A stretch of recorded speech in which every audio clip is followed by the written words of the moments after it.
ਬੇਟਾ ਜੀ ਸਤਿ ਸ਼੍ਰੀ ਅਕਾਲ ਸਾਰੇ ਬੱਚਿਆਂ ਨੂੰ। ਬੱਚੇ ਆਪਾਂ ਗੁਰੂ ਨਾਨਕ ਸਾਹਿਬ ਜੀ ਬਾਰੇ ਥੋੜ੍ਹਾ ਜਾਣਿਆ, ਉਹਨਾਂ ਦਾ ਸ਼ਬਦ ਸੋ ਕਿਉ ਮੰਦਾ ਆਖੀਏ ਪੜ੍ਹਿਆ ਅਤੇ ਇੱਕ ਹੋਰ ਸ਼ਬਦ ਪਵਨ ਗੁਰੂ ਪਾਣੀ ਪਿਤਾ ਵੀ ਪੜ੍ਹਿਆ। ਬੇਟਾ ਜੀ ਉਹਨਾਂ ਦੇ 3 ਸ਼ਬਦ ਸਾਡੀ ਸਾਹਿਤਮਾਲਾ ਕਿਤਾਬ ਦੇ ਵਿੱਚ ਦਰਜ ਹਨ। ਇਹਨਾਂ ਦੇ ਵਿੱਚੋਂ ਹੁਣ ਤੀਜਾ ਜਿਹੜਾ ਸ਼ਬਦ ਹੈ ਉਹ ਆਰਤੀ ਹੈ। ਆਰਤੀ ਗੁਰੂ ਨਾਨਕ ਸਾਹਿਬ ਜੀ ਦੁਆਰਾ ਰਚਿਆ ਹੋਇਆ ਇੱਕ ਬੜੀ ਇੰਪੋਰਟੈਂਟ ਬਾਣੀ ਹੈ, ਜਿਹਦੇ ਵਿੱਚ ਗੁਰੂ ਨਾਨਕ ਸਾਹਿਬ ਨੇ ਸਾਰੇ ਜਹਾਨ ਦੇ ਆਰਤੀ ਕੀਤੀ ਹੈ। ਇੱਕ ਵਾਰ ਕਹਿੰਦੇ ਕਿ ਰਵਿੰਦਰਨਾਥ ਟੈਗੋਰ ਜੀ ਨੂੰ ਪੁੱਛਿਆ ਗਿਆ ਕਿ ਤੁਸੀਂ ਕੁਛ ਦੁਨੀਆ ਦੇ ਪੂਰੇ ਬ੍ਰਹਿਮੰਡ ਬਾਰੇ ਵੀ ਕੁਛ ਲਿਖੋ। ਕਹਿੰਦੇ ਉਸ ਬ੍ਰਹਿਮੰਡ ਬਾਰੇ ਸਭ ਤੋਂ ਵਧੀਆ ਸ਼੍ਰੀ ਗੁਰੂ ਨਾਨਕ ਦੇਵ ਜੀ ਦੁਆਰਾ ਅੱਜ ਤੋਂ 500 ਸਾਲ ਪਹਿਲਾਂ ਲਿਖ ਦਿੱਤਾ ਜਾ ਚੁੱਕਾ ਹੈ, ਉਹ ਆਰਤੀ ਹੈ। ਸੋ ਬੇਟੇ ਬੜੀ ਇੰਪੋਰਟੈਂਟ ਹੈ ਇਹ। ਜਹਾਨ ਦੇ ਵਿੱਚ ਉਸ ਪਰਮਾਤਮਾ ਦੀ ਆਰਤੀ ਗਾਈ ਹੈ ਪਰਮਾਤਮਾ ਦੀ ਗੁਰੂ ਨਾਨਕ ਸਾਹਿਬ ਨੇ। ਸੋ ਇਹਦਾ ਕੁਛ ਪਿਛੋਕੜ ਵੀ ਹੈ ਬੇਟਾ ਜੀ, ਉਸ ਪਿਛੋਕੜ ਬਾਰੇ ਆਪਾਂ ਥੋੜ੍ਹਾ ਜਾਣਦੇ ਹਾਂ। ਬੇਟੇ ਹਿੰਦੂ ਧਰਮ ਦੇ ਵਿੱਚ 4 ਧਾਮ ਹਨ: ਬਦਰੀਨਾਥ ਧਾਮ, ਦਵਾਰਕਾ, ਜਗਨਨਾਥਪੁਰੀ ਅਤੇ ਰਾਮੇਸ਼ਵਰਮ। ਬੇਟਾ ਜੀ ਦੇਖੋ, ਪੰਜਾਬ ਤੋਂ ਅੱਜ ਆਪਾਂ ਜਾਣਾ ਹੋਵੇ, ਪੰਜਾਬ ਤੋਂ ਆਪਾਂ ਹਰਿਮੰਦਰ ਸਾਹਿਬ ਉੱਥੇ ਜਾਂਦੇ ਹਾਂ, ਹਜ਼ੂਰ ਸਾਹਿਬ ਜਾਂਦੇ ਹਾਂ, ਅਤੇ ਲਗਭਗ 36-40 ਘੰਟੇ ਦਾ ਸਫ਼ਰ ਲੱਗਦਾ ਹੈ। ਅਤੇ ਉੱਥੇ ਗੁਰੂ ਨਾਨਕ ਸਾਹਿਬ ਇੰਨੀ ਦੂਰ ਤੱਕ ਤੁਰ ਕੇ ਗਏ। ਅਤੇ ਬੇਟੇ ਗੁਰੂ ਨਾਨਕ ਸਾਹਿਬ ਪੰਜਾਬ ਤੋਂ ਯਾਤਰਾ ਕਰਦੇ ਹੋਏ ਇੱਕ ਜਗ੍ਹਾ ਪਹੁੰਚੇ, ਜਗਨਨਾਥਪੁਰੀ। ਬੇਟੇ ਜਗਨਨਾਥਪੁਰੀ ਹਿੰਦੂਆਂ ਦੇ 4 ਧਾਮਾਂ ਦੇ ਵਿੱਚੋਂ ਇੱਕ ਧਾਮ ਹੈ।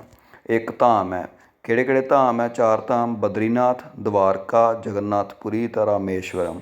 ਇਹਨਾਂ ਦੇ ਵਿੱਚ ਕੁਝ ਮੰਦਿਰ ਹੈ। ਸੋ ਇਹਨਾਂ ਦੇ ਮੰਦਰਾਂ ਨੂੰ ਮਤਲਬ ਹਿੰਦੂਆਂ ਦੇ ਵਿੱਚ ਬਹੁਤ ਪੂਜਿਆ ਜਾਂਦਾ ਹੈ। ਜਿੱਦਾਂ ਸਾਡੇ 5 ਤਖ਼ਤ ਹੈ, ਇੱਦਾਂ ਹੀ ਹਿੰਦੂਆਂ ਦੇ ਵਿੱਚ ਬਹੁਤ ਜ਼ਿਆਦਾ ਇੰਪੋਰਟੈਂਸ ਰੱਖਦੇ ਆ ਇਹ 4 ਧਾਮ।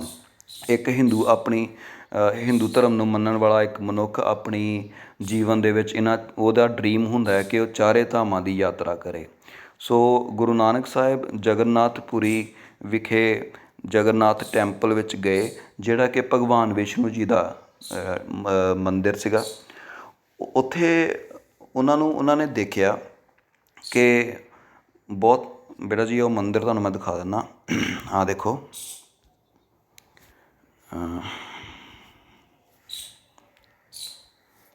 ਇਹ ਮੰਦਿਰ ਹੈ ਜਗਨਨਾਥ ਜੀ ਦਾ, ਭਗਵਾਨ ਵਿਸ਼ਨੂੰ ਜੀ ਦਾ ਮੰਦਿਰ ਹੈ ਇਹ। ਅਤੇ ਭਗਵਾਨ ਵਿਸ਼ਨੂੰ ਜੀ ਨੂੰ ਜਗਨਨਾਥ ਉੱਥੇ ਕਿਹਾ ਜਾਂਦਾ ਹੈ ਅਤੇ ਵਜੋਂ ਪੂਜਿਆ ਜਾਂਦਾ ਹੈ। ਸੋ ਇੱਥੇ ਗੁਰੂ ਨਾਨਕ ਸਾਹਿਬ ਗਏ ਅਤੇ ਇੱਥੇ ਗੁਰੂ ਨਾਨਕ ਸਾਹਿਬ ਨੇ ਦੇਖਿਆ ਕਿ ਪੰਡਿਤ ਕੀ ਕਰ ਰਹੇ ਸਨ, ਕਿ ਭਗਵਾਨ ਜੀ ਦੀ ਆਰਤੀ ਕਰ ਰਹੇ ਸਨ। ਉਹ ਤੁਸੀਂ ਦੇਖਿਆ ਹੋਏਗਾ ਕਿ ਆਰਤੀ ਕਰਦਿਆਂ ਦੌਰਾਨ ਕਿਤੇ ਨਾ ਕਿਤੇ ਮੰਦਰਾਂ ਦੇ ਵਿੱਚ, ਫਿਲਮਾਂ ਦੇ ਵਿੱਚ ਤੁਸੀਂ ਦੇਖਿਆ ਹੋਏਗਾ ਕਿ ਆਰਤੀ ਦੇ ਵਿੱਚ ਸਮਾਨ ਕੀ ਹੁੰਦਾ ਹੈ। ਇੱਕ ਥਾਲੀ ਹੁੰਦੀ ਹੈ, ਇੱਕ ਥਾਲੀ ਦੇ ਵਿੱਚ ਦੀਵਾ ਜਗਣ ਦਿਆ ਹੁੰਦਾ ਹੈ, ਅਤੇ ਮਤਲਬ ਕੁਝ ਫੁੱਲ ਰੱਖੇ ਹੁੰਦੇ ਹੈ, ਕੁਛ ਧੂਫ ਲਾਈ ਹੁੰਦੀ ਹੈ। ਸੋ ਕੁਛ ਇੱਦਾਂ ਹੀ ਰੱਖ ਕੇ ਅਤੇ ਉਹ ਆਰਤੀ ਘੁਮਾਉਂਦੇ ਆ, ਮਤਲਬ ਵਿਸ਼ਨੂੰ ਜੀ ਦੀ ਮੂਰਤੀ ਦੇ ਅੱਗੇ ਜਾਂ ਭਗਵਾਨ ਦੀ ਮੂਰਤੀ ਦੇ ਅੱਗੇ ਉਹ ਥਾਲੀ ਨੂੰ ਘੁਮਾਉਂਦੇ ਆ ਅਤੇ ਉਹ ਕਿਤੇ ਨਾਲ ਦੇ ਨਾਲ ਆਰਤੀ ਗਾਉਂਦੇ ਆ।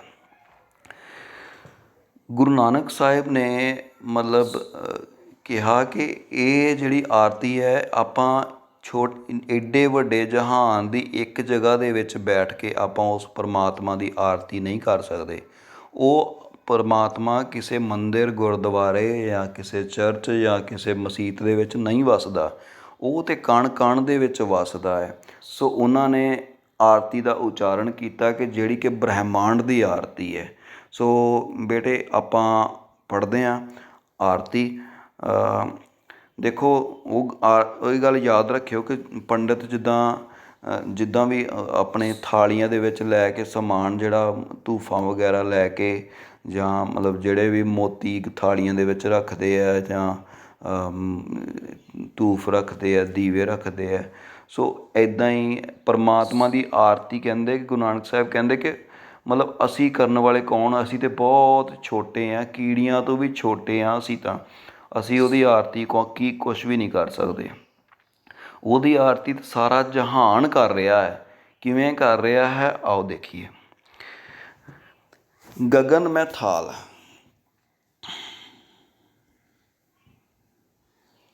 ਗगन में थाल। ਗੁਰੂ ਨਾਨਕ ਸਾਹਿਬ ਕਹਿੰਦੇ, ਬੇਟਾ ਜੀ ਉਹੀ ਗੱਲ ਦਿਮਾਗ ਵਿੱਚ ਰੱਖਿਓ ਕਿ ਜਦੋਂ ਆਪਾਂ ਆਰਤੀ ਕਰਨੀ ਹੈ, ਸੋ ਆਰਤੀ ਪੜ੍ਹਦੇ ਸਮੇਂ ਤੁਹਾਨੂੰ ਸਮਝ ਤਾਂ ਆਏਗੀ ਅਗਰ ਤੁਸੀਂ ਉਹਨੂੰ ਜਿਹੜੀ ਤੁਸੀਂ ਲਾਈਨ ਪੜ੍ਹੋਗੇ ਉਹਦੇ ਵਿੱਚ ਕੌਮੇ ਲਾਉਂਦੇ ਜਾਓਗੇ ਅਤੇ ਨਾਲ ਦੀ ਨਾਲ ਤੁਸੀਂ ਉਹਨੂੰ ਉਹਦੇ ਜਿਹੜੇ ਮੀਨਿੰਗ ਹੈ ਉਹ ਲਿਖਦੇ ਜਾਓਗੇ। ਪੈਨ ਕਾਪੀ ਹੱਥ 'ਚ ਰੱਖੋ ਅਤੇ ਮੀਨਿੰਗ ਯਾਦ ਕਰ ਲਓ ਤਾਂ ਕਿ ਤੁਹਾਨੂੰ ਬਾਅਦ 'ਚ ਵਿਆਖਿਆ ਕਰਨੀ ਔਖੀ ਨਾ ਲੱਗੇ। ਗगन में थाल। ਹੁਣ ਦੇਖੋ ਬੇਟੇ, ਆਸਮਾਨ ਦੇਖਦੇ ਹੋ ਰਾਤ ਨੂੰ, ਆਸਮਾਨ ਕਹਿੰਦੇ ਕਿ ਮੰਨ ਲਓ ਥਾਲ ਹੈ। ਜਿੱਦਾਂ ਇੱਕ ਭਗਵਾਨ ਦੀ ਆਰਤੀ ਕਰਨ ਲੱਗੇ ਥਾਲੀ ਲਈ ਜਾਂਦੀ ਹੈ ਨਾ, ਉਹ 'ਚ ਸਮਾਨ ਰੱਖਿਆ ਜਾਂਦਾ ਹੈ। ਕਹਿੰਦੇ ਇੱਦਾਂ ਹੀ ਜਿਹੜਾ ਪੂਰਾ ਆਸਮਾਨ ਵੀ ਇੱਕ ਥਾਲ ਹੈ ਅਤੇ ਰਵ ਚੰਦ ਦੀਪਕ ਬਣੇ। ਉਸ ਥਾਲ ਦੇ ਵਿੱਚ ਸੂਰਜ ਅਤੇ ਚੰਦਰਮਾ ਦੀਪਕ ਬਣ ਕੇ ਜਗ ਰਹੇ ਹਨ। ਜਿੱਦਾਂ ਥਾਲੀ ਦੇ ਵਿੱਚ ਆਪਾਂ ਦੀਵੇ ਜਗਾਈਦੇ ਆ। ਤਾਰਿਕਾ ਮੰਡਲ ਜਨਕ ਮੋਤੀ, ਅਤੇ ਜਿਹੜਾ ਤਾਰਾ ਮੰਡਲ ਹੈ ਉਹ ਮੋਤੀਆਂ ਸਮਾਨ ਉਸ ਥਾਲ ਵਿੱਚ ਪਏ ਹੋਏ ਹਨ। ਗੁਰੂ ਨਾਨਕ ਸਾਹਿਬ ਕਹਿੰਦੇ ਕਿ ਮਨੁੱਖ ਪਰਮਾਤਮਾ ਦੀ ਆਰਤੀ ਨਹੀਂ ਕਰ ਸਕਦਾ। ਉਹ ਜਿੱਡਾ ਵਿਆਪਕ, ਜਿੱਡਾ ਵੱਡਾ ਹੈ, ਉਹਦੀ ਆਰਤੀ ਸਾਰਾ ਜਹਾਨ, ਸਾਰੀ ਬਨਸਪਤੀ ਕਰ ਰਹੀ ਹੈ।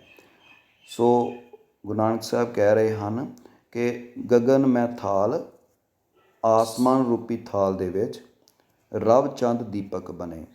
ਜਿਹੜੇ ਸੂਰਜ, ਰਵ ਮੈਨੇ ਸੂਰਜ, ਚੰਦ ਮੈਨੇ ਚੰਦਰਮਾ, ਦੀਪਕ ਮੈਨੇ ਦੀਵਾ ਬਣੇ ਹੋਏ ਹਨ, ਬਣ ਕੇ ਜਗ ਰਹੇ ਹਨ। ਤਾਰਿਕਾ ਮੰਡਲ ਜਨਕ ਮੋਤੀ, ਅਤੇ ਜਿਹੜਾ ਤਾਰਾ ਮੰਡਲ ਹੈ ਉਹ ਮੋਤੀਆਂ ਵਾਂਗ ਥਾਲ ਦੇ ਵਿੱਚ ਪਿਆ ਹੈ।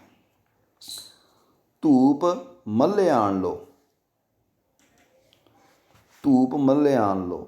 ਜਿਹੜੀ ਕਹਿੰਦੇ ਕਿ ਇੱਕ ਮੱਲਿਆ ਪਰਬਤ ਹੈ, ਮੱਲਿਆ ਪਰਬਤ ਪਹਾੜਾਂ ਦੇ ਵਿੱਚ ਹੈ। ਕਹਿੰਦੇ ਕਿ ਉਸ ਪਰਬਤ ਦੀ ਇੱਕ ਖਾਸੀਅਤ ਹੈ, ਉਸ ਪਰਬਤ ਦੇ ਉੱਪਰ ਜਿਹੜੇ ਚੰਦਨ ਦੇ ਰੁੱਖ ਹੁੰਦੇ ਹੈ, ਅਤੇ ਬੇਟੇ ਚੰਦਨ ਦੇ ਜਿਹੜੇ ਰੁੱਖ ਹੁੰਦੇ ਆ ਨਾ, ਉਹਨਾਂ ਦੇ ਵਿੱਚੋਂ ਬਹੁਤ ਵਧੀਆ ਸਮੈਲ ਆਉਂਦੀ ਹੈ, ਫਰੈਗਰੈਂਸ ਆਉਂਦੀ ਹੈ, ਫਰੈਗਰੈਂਸ। ਸੋ ਉਹ ਜਿਹੜੀ ਚੰਦਨ ਦੇ ਜਿਹੜੇ ਰੁੱਖ ਹੁੰਦੇ ਆ, ਉਹਨਾਂ ਦੇ ਵਿੱਚੋਂ ਜਿਹੜੀ ਸੁਗੰਧੀ ਆਉਂਦੀ ਹੈ, ਜਿਹੜੀ ਵਧੀਆ ਸੁਗੰਧ ਆਉਂਦੀ ਹੈ, ਉਹਦੇ ਕਰਕੇ ਉਹਨੂੰ ਕਹਿੰਦੇ ਆ ਕਿ ਸੱਪ ਲਿਪਟੇ ਰਹਿੰਦੇ ਆ, ਇੰਨੇ ਵਧੀਆ ਉਹਦੇ 'ਚੋਂ ਸਮੈਲ ਆਉਂਦੀ ਹੈ। ਸੋ ਕਹਿੰਦੇ ਕਿ ਉਹ ਜਿਹੜਾ ਪਰਬਤ ਹੈ ਜਿਹਦੇ ਉੱਪਰ ਚੰਦਨ ਦੇ ਰੁੱਖ ਹੈ, ਜਿਹੜੀ ਹਵਾ ਉੱਧਰੋਂ ਆਉਂਦੀ ਹੈ, ਉਹ ਹਵਾ ਦੇ ਵਿੱਚ ਕੁਦਰਤੀ ਉਹੀ ਚੰਦਨ ਦੇ ਰੁੱਖਾਂ ਦੀ ਜਿਹੜੀ ਉਹ ਸਮੈਲ ਹੋਏਗੀ। ਸੋ ਮੱਲਿਆ ਪਰਬਤ ਤੋਂ ਆਉਣ ਵਾਲੀ ਹਵਾ ਉਹ ਧੂਫ ਦਾ ਕੰਮ ਕਰ ਰਹੀ ਹੈ। ਧੂਫ ਵੀ ਕੀ ਕਰਦੀ ਹੈ? ਧੂਫ ਵੀ ਇੱਕ ਤਰ੍ਹਾਂ ਨਾਲ ਸਬਸਟਾਂਸ ਹੈ, ਇੱਕ ਚੀਜ਼ ਹੈ, ਜਿਹੜਾ ਇੱਕ ਕੈਮੀਕਲ ਹੈ, ਜਿਹੜਾ ਸਾਨੂੰ ਸੁਗੰਧਿਤ ਹਵਾ ਦਿੰਦਾ ਹੈ। ਸੋ ਸਾਨੂੰ ਸਾਡੀ ਨੱਕ ਨੂੰ ਸੁਗੰਧ ਦਿੰਦਾ ਹੈ। ਸੋ ਨੈਚੁਰਲੀ ਜਿਹੜਾ ਮੱਲਿਆ ਪਰਬਤ ਹੈ, ਉੱਥੇ ਚੰਦਨ ਰੁੱਖ ਹੈ, ਉਹਦੀ ਸੁਗੰਧੀ ਉਹ ਧੂਫ ਦਾ ਕੰਮ ਕਰ ਰਹੀ ਹੈ। ਪਵਨ ਚਵਰੋ ਕਰੇ, ਅਤੇ ਹੱਥ ਦੇ ਵਿੱਚ ਚੌਰ ਫੜਿਆ ਹੁੰਦਾ ਹੈ, ਤੁਸੀਂ ਦੇਖਿਆ ਹੋਣਾ। ਸੋ ਉਸ ਪਰਮਾਤਮਾ ਦੀ ਮਤਲਬ ਜਿਹੜਾ ਪਰਮਾਤਮਾ ਦੇ ਉੱਪਰ ਹਵਾ ਜਿਹੜੀ ਹੈ ਉਹ ਚੌਰ ਕਰ ਰਹੀ ਹੈ। ਤੁਸੀਂ ਦੇਖਿਆ ਹੋਣਾ ਹਵਾ ਦੇ ਨਾਲ ਬਹੁਤ ਸਾਰੇ ਪੱਤੇ ਹਿੱਲਦੇ ਆ, ਆਪਣੇ ਆਪ ਹੀ ਹਿੱਲੀ ਜਾਂਦੇ, ਆਪਾਂ ਥੋੜ੍ਹੀ ਹਿਲਾਉਂਦੇ ਹਾਂ। ਪਵਨ ਚਵਰੋ ਕਰੇ ਸਗਲ ਬਨਰਾਏ ਫੁਲੰਤ ਜੋਤੀ। ਧੂਪ ਮੱਲਿਆਨ ਲੋ ਪਵਨ ਚਵਰੋ ਕਰੇ ਸਗਲ ਬਨਰਾਏ, ਸਾਰੀ ਬਨਸਪਤੀ ਦੇ ਵਿੱਚ ਸਾਰੇ ਆ ਜਾਂਦੇ ਆ, ਜੀਵ ਜੰਤੂ, ਜਿਹੜੇ ਦਰੱਖਤ, ਪਰਬਤ, ਫੁੱਲ, ਜਾਨਵਰ, ਸਾਰੀ ਬਨਸਪਤੀ ਫੁੱਲਾਂ ਦੀ ਵਰਖਾ ਕਰ ਰਹੀ ਹੈ। ਫੁਲੰਤ ਜੋਤੀ ਕੈਸੀ ਆਰਤੀ ਹੋਏ ਭਵਖੰਡਨਾ ਤੇਰੀ ਆਰਤੀ। ਹੇ ਭਵਖੰਡਨਾ, ਇਹ ਤੇਰੀ ਕੈਸੀ ਆਰਤੀ ਹੋ ਰਹੀ ਹੈ। ਭਵਖੰਡਨਾ ਭਾਵ ਹੁੰਦਾ ਹੈ ਜਨਮ ਮਰਨ ਦੇ ਇਸ ਚੱਕਰ ਨੂੰ ਭਵ ਕਹਿੰਦੇ ਆ। ਭਵ ਮੈਨੇ ਭਵ ਸਾਗਰ, ਕਿ ਬੰਦਾ ਜੰਮਦਾ ਹੈ, ਉਹੀ ਮਤਲਬ ਕੰਮ ਕਰਦਾ ਹੈ, ਭੱਜ ਦੌੜ ਕਰਦਾ ਹੈ, ਮਰ ਜਾਂਦਾ ਹੈ, ਫਿਰ ਜੰਮਦਾ ਹੈ ਨਵੀਂ ਜੂਨ ਦੇ ਵਿੱਚ, ਫੇਰ ਮਰ ਜਾਂਦਾ ਹੈ। ਇਹ ਇੱਕ ਭਾਵ ਸਾਗਰ ਹੈ ਜਿੱਥੋਂ ਨਿਕਲਣਾ ਬਹੁਤ ਮੁਸ਼ਕਲ ਹੈ। ਭਾਵ ਖੰਡਣਾ, ਇਸ ਭਾਵ ਸਾਗਰ ਦਾ ਖੰਡਨ ਕਰਨ ਵਾਲਾ, ਭਾਵ ਕਿ ਜਿਹੜਾ ਪਰਮਾਤਮਾ ਦਾ ਨਾਮ ਜਪਦਾ ਹੈ, ਪਰਮਾਤਮਾ ਉਸ ਮਨੁੱਖ ਨੂੰ ਇਸ ਜਨਮ ਮਰਨ ਦੇ ਭਾਵ ਸਾਗਰ ਦੇ ਵਿੱਚੋਂ ਕੱਢ ਲੈਂਦਾ ਹੈ, ਸਮੁੰਦਰ ਦੇ ਵਿੱਚੋਂ ਕੱਢ ਲੈਂਦਾ ਹੈ। ਉਹਨੂੰ ਮਰਨ ਜੰਮਣ ਦੀ ਲੋੜ ਨਹੀਂ ਪੈਂਦੀ, ਉਹ ਪਰਮਾਤਮਾ ਨੂੰ ਆਪਣੀ ਸ਼ਰਨ ਵਿੱਚ ਰੱਖਦਾ ਹੈ। ਕੈਸੀ ਆਰਤੀ ਹੋਏ ਭਵ ਖੰਡਨਾ ਤੇਰੀ ਆਰਤੀ। ਕੈਸੀ, ਹੇ ਭਵ ਖੰਡਨਾ, ਹੇ ਜਨਮ ਮਰਨ ਦੇ ਦੁੱਖ ਕੱਟਣ ਵਾਲੇ ਪਰਮਾਤਮਾ, ਇਹ ਤੇਰੀ ਕੈਸੀ ਆਰਤੀ ਹੋ ਰਹੀ ਹੈ। ਅਨਹਤਾ ਸ਼ਬਦ ਵਾਜੰਤ ਭੇਰੀ, ਤੇਰੀ ਉਪਮਾ ਦੇ ਵਿੱਚ ਅਨੇਕਾਂ ਹੀ ਸ਼ਬਦ ਆਪਣੇ ਆਪ ਵੱਜੇ ਜਾ ਰਹੇ ਹਨ, ਅਨੇਕਾਂ ਹੀ ਸ਼ਬਦ ਗਾਏ ਜਾ ਰਹੇ ਹਨ ਅਤੇ ਭੇਰੀ ਮੈਨੇ ਨਗਾਰੇ ਵੱਜ ਰਹੇ ਹਨ। ਅਨੇਕਾਂ ਸ਼ਬਦ ਗਾਏ, ਅਨਹਾ ਦਾ ਸ਼ਬਦ, ਵਾਜੰਤ ਭੇਰੀ, ਤੇਰੀ ਉਪਮਾ ਦੇ ਵਿੱਚ, ਤੇਰੀ ਪ੍ਰਸ਼ੰਸਾ ਦੇ ਵਿੱਚ ਅਨੇਕਾਂ ਹੀ ਸ਼ਬਦ ਗਾਏ ਜਾ ਰਹੇ ਹਨ, ਅਨੇਕਾਂ ਹੀ ਨਗਾਰੇ ਆਪਣੇ ਆਪ ਵੱਜੀ ਜਾ ਰਹੇ ਹਨ। ਰਹਾਓ, ਰਹਾਓ ਬੇਟੇ ਮੈਂ ਤੁਹਾਨੂੰ ਦੱਸਿਆ ਸੀਗਾ ਪਹਿਲਾਂ ਕਿ ਰਹਾਓ ਇੱਕ ਠਹਿਰਾਓ ਦਾ ਚਿੰਨ੍ਹ ਹੈ। ਇੱਥੋਂ ਥੋੜ੍ਹਾ ਰੁਕ ਕੇ ਅਗਲੀ ਲਾਈਨ ਆਪਾਂ ਬੋਲਣੀ ਹੁੰਦੀ ਹੈ। ਬੇਟਾ ਜੀ ਅਗਲੀਆਂ ਜਿਹੜੀਆਂ ਲਾਈਨਾਂ ਹੈ ਨਾ ਉਹ ਬੜੇ ਧਿਆਨ ਨਾਲ ਕਰਨ ਵਾਲੀਆਂ।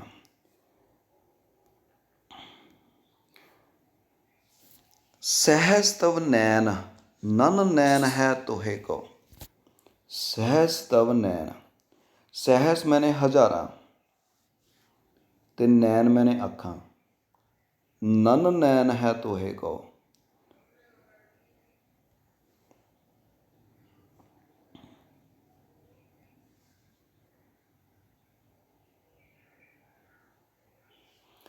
ਸਹਿਜ ਤਵ ਨੈਣ ਨਨ ਨੈਣ ਹੈ ਤੋਹੇ ਕੋ। ਹੇ ਪਰਮਾਤਮਾ, ਤੇਰੇ ਹਜ਼ਾਰਾਂ ਹੀ ਨੈਣ ਹਨ ਪਰ ਤੇਰਾ ਇੱਕ ਵੀ ਨੈਣ ਨਹੀਂ ਹੈ। ਹੁਣ ਅਗਲੀ ਗੱਲ ਦੇਖਿਓ, ਹੁਣ ਡਿਫਾਈਨ ਕਰਦਾ ਮੈਂ। ਬੇਟੇ ਪਰਮਾਤਮਾ ਦੇ ਦੋ ਰੂਪ ਕਹੇ ਜਾ ਸਕਦੇ ਹੈ, ਇੱਕ ਹੁੰਦਾ ਨਿਰਗੁਣ ਰੂਪ, ਇੱਕ ਹੁੰਦਾ ਸਰਗੁਣ ਰੂਪ।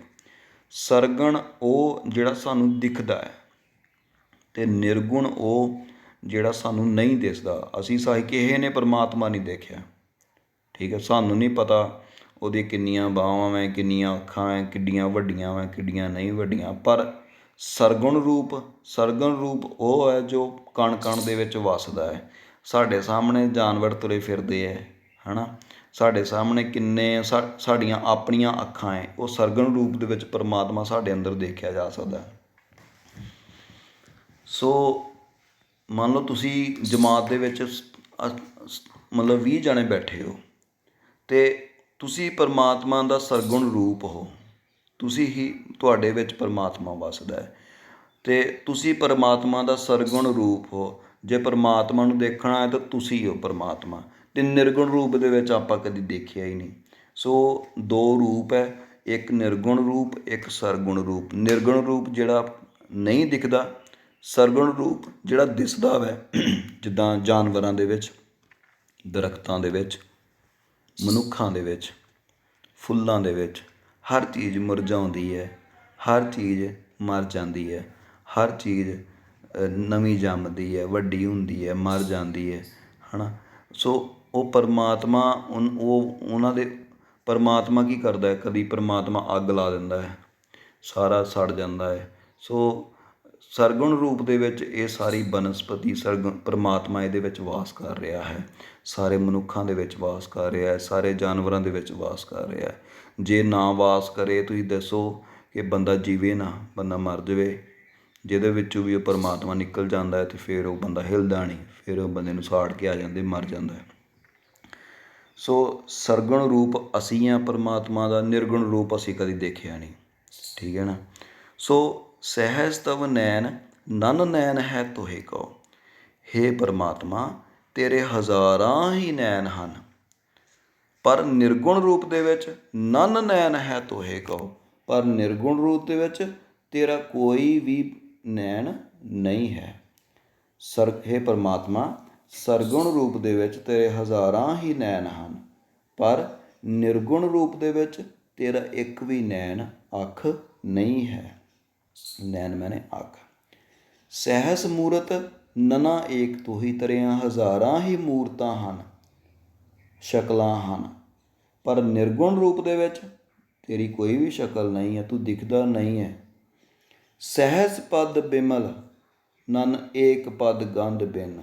ਸਹਿਜ ਪਦ ਤੇਰੇ ਹਜ਼ਾਰਾਂ ਹੀ ਪੈਰ ਹਨ। ਪਦ ਮੈਨੇ ਪੈਰ। ਉਹ ਇੱਕ ਹਿੰਦੀ ਦਾ ਇੱਕ ਗਾਣਾ ਆਉਂਦਾ ਨਾ, ਪੱਗ ਘੁੰਗਰੂ ਬਾਂਧ ਮੀਰਾ ਨਾਚੇ ਰੇ, ਕਿ ਪੈਰਾਂ ਵਿੱਚ ਘੁੰਗਰੂ ਬੰਨ੍ਹ ਕੇ ਮੀਰਾ ਨੱਚਦੀ ਹੈ। ਸੋ ਸਹਿਜ ਪਦ, ਪਦ ਮੈਨੇ ਪੈਰ। ਸਹਿਜ ਪਦ ਬਿਮਲ ਤੇਰੇ ਹਜ਼ਾਰਾਂ ਹੀ ਪੈਰ ਹਨ। ਨਨ ਏਕ ਪਦ ਗੰਧ ਬਿਨ, ਤੇਰੇ ਪਰ ਨਿਰਗੁਣ ਰੂਪ ਦੇ ਵਿੱਚ ਤੇਰਾ ਇੱਕ ਵੀ ਪੈਰ ਨਹੀਂ ਹੈ। ਸਹਿਜ ਤਵ ਗੰਧ ਇਵ ਚਲਤ ਮੋਹੀ, ਪਰ ਤੇਰੀਆਂ ਹਜ਼ਾਰਾਂ ਹੀ ਨੱਕਾਂ ਹਨ।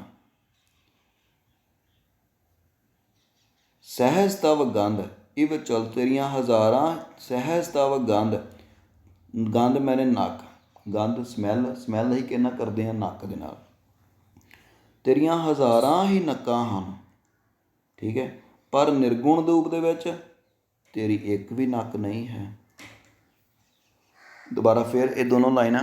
ਸਹਿਜ ਤਵ ਨੈਣ ਨਨ ਨੈਣ ਹੈ ਤੋਹੇ ਕੋ, ਤੇਰੇ ਹਜ਼ਾਰਾਂ ਹੀ ਨੈਣ ਹਨ, ਪਰ ਨਿਰਗੁਣ ਰੂਪ ਦੇ ਵਿੱਚ ਤੇਰਾ ਇੱਕ ਵੀ ਨੈਣ ਅੱਖ ਨਹੀਂ ਹੈ। ਤੇਰੇ ਹਜ਼ਾਰਾਂ ਹੀ ਅੱਖਾਂ ਹਨ, ਪਰ ਨਿਰਗੁਣ ਰੂਪ ਦੇ ਵਿੱਚ ਇੱਕ ਵੀ ਅੱਖ ਨਹੀਂ ਹੈ। ਸਹਿਜ ਮੂਰਤ ਨਨਾ ਏਕ ਤੋਹੀ, ਤੇਰੀਆਂ ਹਜ਼ਾਰਾਂ ਹੀ ਸ਼ਕਲਾਂ ਹਨ ਸਰਗੁਣ ਰੂਪ ਦੇ ਵਿੱਚ, ਪਰ ਨਿਰਗੁਣ ਰੂਪ ਦੇ ਵਿੱਚ ਇੱਕ ਵੀ ਅੱਖ ਨਹੀਂ ਹੈ। ਸਰਗੁਣ ਇੱਕ ਵੀ ਸ਼ਕਲ ਨਹੀਂ ਹੈ। ਸਰਗੁਣ ਰੂਪ ਉਹ ਜੋ ਦਿਖਦਾ ਹੈ, ਅਤੇ ਨਿਰਗੁਣ ਉਹ ਜੋ ਨਹੀਂ ਦਿਖਦਾ ਹੈ। ਸੋ ਪਰਮਾਤਮਾ ਸਾਡੇ ਅੰਦਰ ਹੈ ਪਰ ਦਿਸਦਾ ਨਹੀਂ। ਸੋ ਪਰਮਾਤਮਾ ਦਾ ਸਰਗੁਣ ਰੂਪ ਹੈ ਮੈਂ, ਤੋ ਮੇਰੇ ਅੰਦਰ ਪਰਮਾਤਮਾ, ਮੈਨੂੰ ਨਹੀਂ ਪਤਾ ਉਹ ਨਿਰਗੁਣ ਰੂਪ ਉਹਦੇ ਅੰਦਰ ਹੈ, ਮੈਨੂੰ ਨਹੀਂ ਪਤਾ ਉਹ ਕਿੱਦਾਂ ਦਾ ਦਿਖਦਾ ਹੈ ਕਿੱਦਾਂ ਨਹੀਂ ਦਿਖਦਾ, ਹੈ ਨਾ। ਜੋ ਪਰਮਾਤਮਾ ਦੀ ਭਗਤੀ ਕਰਦੇ ਆ ਉਹਨਾਂ ਨੂੰ ਦਿਖਦਾ ਹੈ। ਸਹਿਜ ਪਦ ਬਿਮਲ ਤੇਰੇ ਹਜ਼ਾਰਾਂ ਹੀ ਚਰਨ ਹਨ, ਪੈਰ ਹਨ, ਅਤੇ ਨਿਰਗੁਣ ਰੂਪ ਦੇ ਵਿੱਚ ਨਨ ਏਕ ਪਦ, ਪਰ ਨਿਰਗੁਣ ਰੂਪ ਦੇ ਵਿੱਚ ਤੇਰਾ ਇੱਕ ਵੀ ਪੈਰ ਨਹੀਂ ਹੈ। ਅੱਗੇ ਸਹਿਜ ਤਵ ਗੰਧ, ਤੇਰੀਆਂ ਹਜ਼ਾਰਾਂ ਹੀ ਨੱਕਾਂ ਹਨ, ਪਰ ਨਿਰਗੁਣ ਰੂਪ ਦੇ ਵਿੱਚ ਤੇਰੀ ਇੱਕ ਵੀ ਨੱਕ ਨਹੀਂ ਹੈ। ਸਭ ਮੈਂ ਜੋਤ ਜੋਤ ਹੈ ਸੋਏ, ਸਭ ਮੈਂ ਜੋਤ ਜੋਤ ਹੈ ਸੋਏ। ਹੇ ਪਰਮਾਤਮਾ, ਤੇਰੀ ਜੋਤ ਸਾਰਿਆਂ ਦੇ ਵਿੱਚ ਹੈ, ਤੇਰੀ ਹੀ ਜੋਤ ਸਾਰਿਆਂ ਦੇ ਵਿੱਚ। ਸਭ ਮੈਂ ਜੋਤ, ਹੇ ਪਰਮਾਤਮਾ ਤੇਰੀ ਜੋਤ ਸਾਰਿਆਂ ਦੇ ਵਿੱਚ ਹੈ। ਜੋਤ ਹੈ ਸੋਏ, ਤੇਰੀ ਜੋਤ ਸਾਰਿਆਂ ਮਨੁੱਖਾਂ, ਜਾਨਵਰਾਂ, ਪਸ਼ੂ ਪੰਛੀਆਂ, ਦਰਖਤਾਂ ਦੇ ਵਿੱਚ ਤੇਰੀ ਹੀ ਜੋਤ ਜਗ ਰਹੀ ਹੈ। ਤਿਸ ਕੈ ਚਾਨਣ ਸਭ ਮੈਂ ਚਾਨਣ ਹੋਏ, ਅਤੇ ਤੇਰੀ ਜੋਤ ਦੇ ਸਦਕਾ ਹੀ ਸਾਰਿਆਂ ਦੇ ਵਿੱਚ ਚਾਨਣ ਹੋਇਆ ਪਿਆ ਹੈ। ਜਦੋਂ ਤੇਰੀ ਜੋਤ ਮਨੁੱਖ ਦੇ ਵਿੱਚੋਂ, ਪੰਛੀ ਦੇ ਵਿੱਚੋਂ, ਦਰਖਤ ਦੇ ਵਿੱਚੋਂ ਨਿਕਲ ਜਾਂਦੀ ਹੈ, ਫਿਰ ਉਹ ਮਰ ਜਾਂਦਾ ਹੈ। ਤੇਰੀ ਜੋਤ ਦੇ ਚਾਨਣ ਦੇ ਸਦਕਾ ਹੀ ਸਾਰਿਆਂ ਦੇ ਵਿੱਚ ਚਾਨਣ ਹੋਇਆ ਪਿਆ ਹੈ। ਗੁਰਸਾਖੀ ਜੋਤ ਪ੍ਰਗਟ ਹੋਏ, ਗੁਰਸਾਖੀ ਭਾਵ ਗੁਰੂ ਦੀ ਸਿੱਖਿਆ ਦੇ ਨਾਲ, ਗੁਰੂ ਦੀ ਸਿੱਖਿਆ ਦੇ ਨਾਲ ਇਹ ਜਿਹੜੀ ਜੋਤ ਹੈ, ਭਾਵ ਨਿਰਗੁਣ ਰੂਪ ਜਿਹੜਾ ਪਰਮਾਤਮਾ ਜਿਹੜਾ ਸਾਨੂੰ ਦਿਖਦਾ ਨਹੀਂ ਹੈ, ਉਹ ਗੁਰੂ ਦੀ ਸਿੱਖਿਆ ਦੇ ਨਾਲ ਪ੍ਰਗਟ ਹੋ ਜਾਂਦਾ ਹੈ। ਚੰਗਾ ਗੁਰੂ ਧਾਰੋ ਜਿਹੜਾ ਪਰਮਾਤਮਾ ਦਾ ਰਸਤਾ ਦੱਸੇ, ਉਸ ਪਰਮਾਤਮਾ ਜਿਹੜਾ ਆਪ ਪਰਮਾਤਮਾ ਦੇ ਨਾਲ ਮਿਲਿਆ ਹੋਵੇ, ਉਹ ਜਿੱਦਾਂ ਦੱਸੇਗਾ, ਅਗਰ ਉੱਦਾਂ ਪਰਮਾਤਮਾ ਦਾ ਨਾਮ ਜਪਾਂਗੇ ਤਾਂ ਉਹ ਜਿਹੜੀ ਜੋਤ ਹੈ ਉਹ ਪ੍ਰਗਟ ਹੋ ਜਾਵੇਗੀ, ਭਾਵ ਕਿ ਸਾਨੂੰ ਉਸ ਪਰਮਾਤਮਾ ਦੇ ਦਰਸ਼ਨ ਹੋ ਜਾਣਗੇ। ਜੋ ਤਿਸ ਭਾਵੈ ਸੋ ਆਰਤੀ ਹੋਏ, ਹੇ ਪਰਮਾਤਮਾ ਜਿੱਦਾਂ ਤੈਨੂੰ ਭਾਉਂਦਾ ਹੈ ਨਾ, ਉੱਦਾਂ ਤੇਰੀ ਆਰਤੀ ਹੋ ਰਹੀ ਹੈ। ਤੂੰ ਜਿਵੇਂ ਭਾਉਂਦਾ ਹੈ ਉਸੇ ਤਰ੍ਹਾਂ ਤੂੰ ਆਪਣੀ ਆਰਤੀ ਕਰਵਾ ਰਿਹਾ ਹੈ। ਹਰ ਚਰਨ ਕਮਲ ਮਕਰੰਦ ਲੋਭਿਤ ਮਨੋ, ਹਰ ਚਰਨ ਕਮਲ ਮਕਰੰਦ ਲੋਭਿਤ ਮਨੋ। ਗੁਰੂ ਨਾਨਕ ਸਾਹਿਬ ਕਹਿੰਦੇ ਹਰ ਚਰਨ ਕਮਲ, ਹੇ ਪਰਮਾਤਮਾ ਤੇਰੇ ਚਰਨਾਂ ਦੇ, ਤੇਰੇ ਕੋਮਲ ਚਰਨਾਂ ਦੇ, ਤੇਰੇ ਕੋਮਲ ਚਰਨਾਂ ਦੇ, ਹੇ ਹਰ ਮੈਨੇ ਪਰਮਾਤਮਾ, ਹੇ ਪਰਮਾਤਮਾ ਤੇਰੇ ਕੋਮਲ ਚਰਨਾਂ ਦੇ, हे परमात्मा हर चरण कमल, हे परमात्मा तेरे कोमल चरਨਾਂ ਦੇ ਮਕਰੰਦ ਨੂੰ, ਮਕਰੰਦ ਮੈਨੇ ਰਸ, ਲੋਭਿਤ ਮਨੋਂ, ਲੋਭ ਕਰਦਾ ਹੈ, ਮਨ ਲਲਚਾਉਂਦਾ ਹੈ। हे परमात्मा ਮੇਰਾ ਮਨ ਤੇਰੇ ਜਿਹੜੇ ਕੋਮਲ ਚਰਨ ਹੈ ਨਾ ਉਹਨਾਂ ਦੇ ਰਸ ਨੂੰ ਬਹੁਤ ਲਲਚਾਉਂਦਾ ਹੈ। ਅਣਦਿਨੋਂ ਮੋਹੇ ਆਹੀ ਪਿਆਸਾ, ਦਿਨ ਰਾਤ ਮੈਨੂੰ ਇਹੋ ਹੀ ਪਿਆਸ ਹੈ। ਕਿਹਦੀ ਪਿਆਸ ਹੈ? ਕਿ ਤੇਰੇ ਚਰਨਾਂ ਰੂਪੀ ਰਸ ਮੈਨੂੰ ਕਿਤੇ ਮਿਲ ਜਾਵੇ, ਮੈਂ ਤੇਰੇ ਚਰਨਾਂ ਦੇ ਵਿੱਚ ਰਹਾਂ। ਕਿਰਪਾ ਜਲ ਦੇ ਨਾਨਕ ਸਾਰਿਆਂ ਕੋ, हे परमात्मा ਮੈਨੂੰ ਪਪੀਹੇ ਨੂੰ, ਨਾਨਕ ਪਪੀਹੇ ਨੂੰ, ਪਪੀਹਾ ਇੱਕ ਬੇਟੇ ਇੱਕ ਤਰ੍ਹਾਂ ਨਾਲ ਪੰਛੀ ਹੁੰਦਾ ਹੈ। ਕਹਿੰਦੇ ਕਿ ਉਹਦਾ ਮੂੰਹ ਹਮੇਸ਼ਾ ਉੱਪਰ ਵੱਲ ਨੂੰ ਹੁੰਦਾ ਹੈ, ਬੱਦਲਾਂ ਵੱਲ ਨੂੰ, ਕਿ ਉਹ ਉੱਪਰ ਹੀ ਦੇਖਦਾ ਕਿ ਬੱਦਲ ਪਏਗਾ। ਸੋ ਇੱਦਾਂ ਹੀ ਨਾਨਕ ਪਪੀਹਾ ਨੂੰ ਵੀ ਮੈਂ ਵੀ ਤੇਰੇ ਵੱਲ ਹੀ ਹਮੇਸ਼ਾ ਦੇਖਦਾ ਕਿ ਆਪਣੇ ਜਲ ਦੀ ਕਿਰਪਾ ਦੇ, ਮੇਰੇ ਉੱਪਰ ਆਪਣੇ ਜਲ ਦੀ ਕਿਰਪਾ ਬਰਸਾ ਦੇ। ਜਿੱਦਾਂ ਪਪੀਹਾ ਬਾਰਿਸ਼ ਨੂੰ ਤਰਸਦਾ ਹੈ ਨਾ, ਮੂੰਹ ਉੱਪਰ ਵੱਲ ਰੱਖਦਾ ਹੈ, ਇੱਦਾਂ ਹੀ ਮਤਲਬ ਗੁਰੂ ਨਾਨਕ ਸਾਹਿਬ ਕਹਿੰਦੇ ਆ ਕਿ ਮੈਨੂੰ ਪਪੀਹੇ ਨੂੰ ਆਪਣੇ ਜਿਹੜਾ ਦਰਸ਼ਨ ਹੈ ਉਹਦੀ ਕਿਰਪਾ ਕਰ ਦੇ ਅਤੇ ਮੇਰੇ ਉੱਪਰ ਬਰਸਾਤ ਕਰ ਦੇ ਆਪਣੇ ਦਰਸ਼ਨਾਂ ਵਾਲੀ। ਹੋਏ ਜਾਤੇ ਤੇਰੇ ਨਾਏ ਵਾਸਾ, ਕਿ ਕਿਰਪਾ ਕਰ ਦੇ, ਕੋਸ਼ਿਸ਼ ਕਰ ਮੇਰੇ ਅੰਦਰ ਤੇਰੇ ਨਾਮ ਦਾ ਵਾਸਾ ਹੋ ਜਾਏ, ਕਿ ਮੇਰੇ ਅੰਦਰ ਤੇਰੇ ਨਾਮ ਦਾ ਵਾਸਾ ਹੋ ਜਾਏ। ਸੋ ਬੇਟਾ ਜੀ ਪੜ੍ਹਨੀ ਹੈ ਆਪਾਂ, ਬਹੁਤ ਇੰਪੋਰਟੈਂਟ ਚੀਜ਼ ਹੈ, ਬਹੁਤ ਇੰਪੋਰਟੈਂਟ ਸ਼ਬਦ ਹੈ ਬੇਟੇ।